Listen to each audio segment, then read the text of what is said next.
Imagine this, my friend. A wide-eyed young man stands at the rail of a creaking wooden ship, waves crashing around him, stomach churning with seasickness, heart pounding with a mix of fear and wonder. He has no formal scientific training, no grand title, and the weight of his father's expectations pressing on his shoulders. Yet somehow, this ordinary young Englishman would one day change forever how humanity sees its place in the living world. How did that happen? Stay with me, because this is the remarkable story of Charles Darwin. Charles Darwin entered the world on February 12, 1809, in the quiet market town of Shrewsbury, England. His father, Robert, was a respected physician, a towering figure both in stature and presence, who hoped his son would follow in his footsteps. His mother, Susanna, passed away when Charles was just 8 years old. The memory that stayed with him was gentle but haunting, her black velvet gown and the special work table beside her deathbed. Growing up in a lively household with sisters and an older brother named Erasmus, young Charles found joy in simple things. His grandfather Erasmus had been a brilliant thinker who once hinted at ideas of change in living things, but those writings gathered dust at home.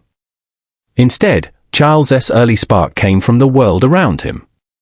He collected shells, stones, and anything from nature that caught his eye. His sister Caroline taught him at first, and later a kind Unitarian minister noticed the boy's passion for the natural world. At school, Charles was an average student.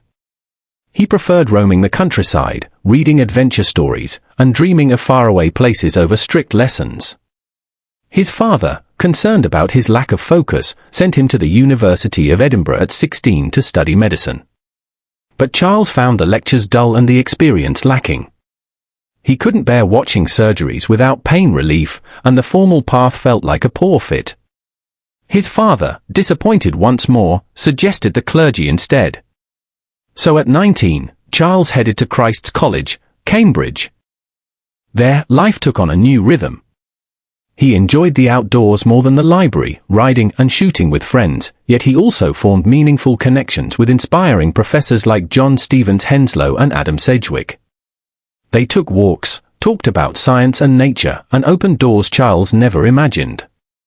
These gentle influences planted seeds that would soon bloom in the most unexpected way. In 1831, everything changed. Henslow recommended Charles for a position as a naturalist aboard a Royal Navy ship called the HMS Beagle.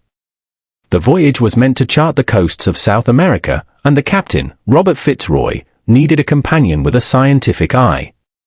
Charles's father initially resisted, worried his son was drifting from a stable career, but his uncle helped persuade him. On December 27, 1831, the Beagle set sail from England. Charles, with his theology degree fresh in hand, stepped into the unknown. Life at sea tested him immediately. He battled terrible seasickness, especially in the rough Bay of Biscay, which he described as pure misery. Sharing quarters with the crew, he formed friendships but also clashed with the aristocratic Captain Fitzroy, whose moods could shift quickly. Yet amid the discomfort, Charles threw himself into work. He built a daily schedule to study everything from meteorology to biology. He collected specimens, observed the ocean, and began keeping meticulous notes.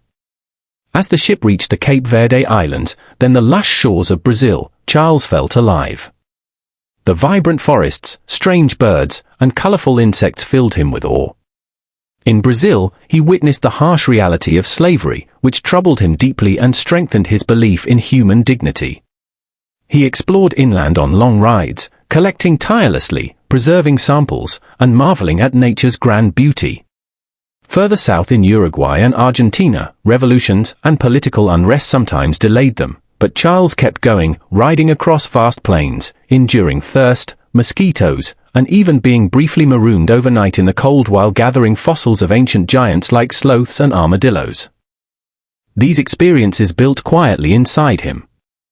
He saw layers of rock that told stories of ancient seas.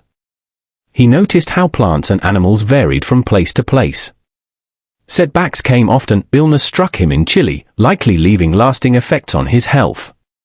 Yet he pushed forward, climbing high into the Andes, observing how life changed with elevation, and gathering hundreds of specimens. The voyage stretched on for nearly 5 years, testing his endurance, but also sharpening his curiosity like nothing else could. Then came the Galapagos Islands in 1835. This isolated archipelago would become the turning point. As Charles studied the unique tortoises and birds, something profound clicked. Locals could tell which island a tortoise came from just by looking at it. The finches showed small but meaningful differences in their beaks, some perfect for seeds, others for insects. At the time, he wondered if these were simply varieties. But those observations, gathered amid the stark volcanic landscapes, would later ignite a revolutionary idea, that life adapts over time to its environment. The Beagle continued onward to New Zealand, Australia, and beyond. Charles reflected on the untouched wonders he had seen and felt a deep sense of connection to the natural world. Finally, in October 1836, the ship returned to England. Charles stepped ashore forever changed, eager to share what he had learned but still piecing together the bigger picture. Back home, he reunited joyfully with his family. His father, seeing the depth of his work, supported his new path as a naturalist. Charles settled into life in London and later at Down House in Kent with his beloved wife Emma Wedgwood.